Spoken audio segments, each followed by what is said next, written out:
Saudara, 3 jemaah haji asal Aceh meninggal dunia di Arab Saudi. Saat ini, jemaah haji Aceh sedang menunggu kepulangan yang akan berlangsung pada 26 Juli mendatang. 3 jemaah haji Aceh yang meninggal di Arab Saudi yaitu Muslim bin Abdul Wahab, 51 tahun, asal Pidijaya dan berangkat di Kloter 1.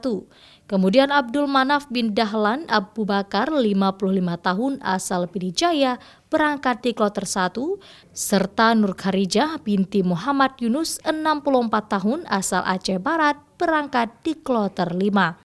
Ketiga jemaah haji asal Aceh tersebut langsung dikebumikan di Syaraya Makkah Al-Mukarramah. Saat ini seluruh jemaah haji asal Aceh telah menyelesaikan rukun haji dan bersiap untuk kembali ke Indonesia. Direncanakan kloter pertama akan tiba pada tanggal 26 Juli mendatang pukul 19.30 waktu Indonesia Barat.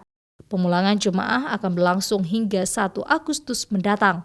Sesuai jadwal yang telah diagendakan, kloter pertama jemaah haji Aceh akan tiba di Aceh pada tanggal 26 Juli mendatang, tepatnya pada hari Selasa, dan tiba akan mendarat pada pukul 19.30 waktu Indonesia Barat. Semua rata-rata kepulangan tiba pada malam hari dan akan tuntas hingga terakhir tanggal 1 Agustus 2022. Informasi terakhir, kondisi jemaah haji asal Aceh dalam keadaan sehat.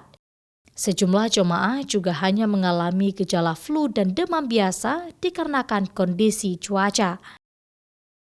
Syahril, Kompas TV, Banda Aceh.